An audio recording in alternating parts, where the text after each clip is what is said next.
नमस्कार, निर्मलाज रेसिपी मराठीमध्ये आपले खूप खूप स्वागत आहे। आज मी तुम्हाला दही साबुदाणा याची रेसिपी दाखवणार आहे। हे फराळाचा पदार्थ आहे। हा कधी खिचडी खायचं कंटाळा आला तर आपण अशा पद्धतीने पोटभरीचं असं फराळ तयार होतं। चला तर मग ते करायचं कसं आपण बघूया। इथे मी कढई तापायला ठेवली।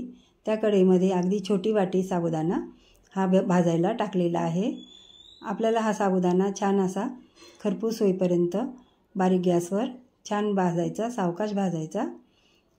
जोपर्यंत साबुदाणा असा फुलून मोठा होत नाही त्याचा आकार, तोपर्यंत आपण छान असं एकसारखं हलवत हा साबुदाणा भाजून घ्यायचा आहे। पाहू शकता मी इथे भाजला साबुदाणा तो। हे बघा चमच्यात घेऊन मी तुम्हाला दाखवते साबुदाण्याचा आकार कसा थोडासा मोठा झालेला आहे। अशा पद्धतीने आपल्याला छान भाजून घ्यायचा। आता आपण गॅस बारीक करू, बंद करून टाकू आणि कढईमध्ये थोडा वेळ हा साबुदाणा कुरकुरीत होईपर्यंत तसंच ठेवून देऊ। आता इथे साबुदाणा थंड झाला। आपण आता एका भांड्यात काढून घ्यायचा आहे। त्यामध्ये पाणी टाकून आपण एक पाण्याने आपण हा साबुदाणा स्वच्छ धुवून घेऊ, म्हणजे त्याची धूळ वगैरे अशी निघून जाईल। नंतर आपल्याला साधं पाणी घालून साबुदाणा बुडेल इतपतच असं पाणी टाकून हा भिजत ठेवायचा आहे 4 ते 5 तासासाठी। आपण रात्रभर सुद्धा ठेवू शकता। 4-5 तासानंतर आपण उघडून बघूया। साबुदाणा छान असा भिजलेला आहे आणि मोकळा पण झालेला आहे। हे पहा, अशा पद्धतीने आपण हा साबुदाणा भिजवून घेतला। आता साबुदाणा टाकण्यासाठी मी इथे 1 वाटी दही घेतलेला आहे। दही हे साईचं घेतलं मी, छान लागतं। जास्त आंबट दही घेऊ नका। आधी मी थोडंसं दही टाकून घेते। अर्ध ठेवलेलं आहे। 2 चमचे हा शेंगदाण्याचा कूट आहे, हा टाकून घेते। हा कूट मी थोडासा बारीक करून घेतला। आपण थोडा जाडसरसुद्धा ठेवू शकता।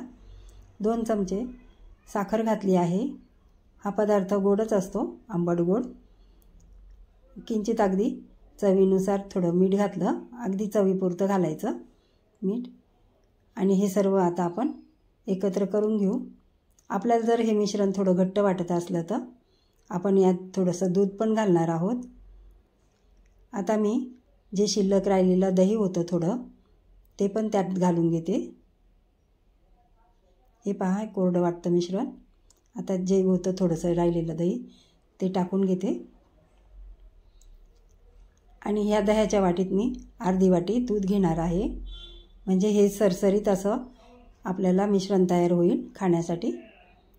आता हे सुद्धा आपण छान असं एकत्र करून मी ही वाटीतलं दूध पण टाकून घेते, म्हणजे चांगलं आपलं हे मिश्रण मस्त होईल।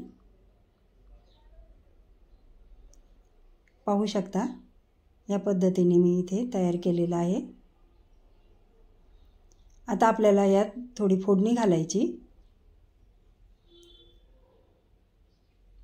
फोडणीसाठी मी इथे तडका पॅन घेतलेला आहे छोटासा, त्यात अर्धा चमचा साजूक तूप घालते।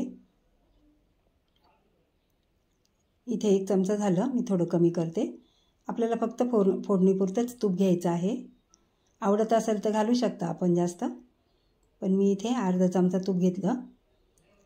आता हे तूप आपल्याला कडकडीत गरम करून घ्यायचं गॅसवर। हे पहा इथे मी गरम करून घेतलं तूप।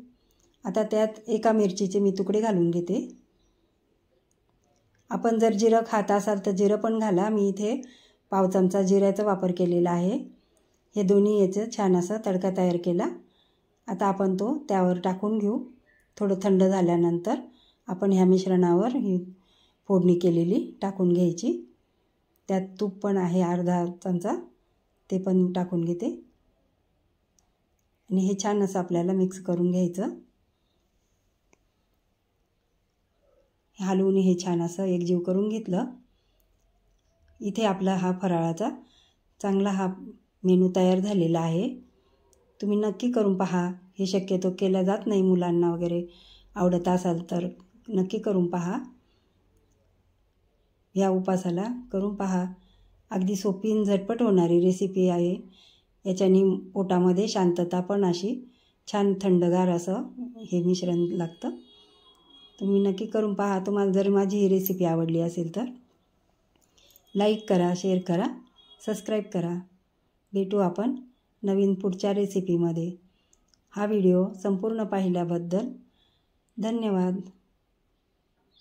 अशाच नवनवीन रेसिपी मी आपल्यासाठी घेऊन येईल.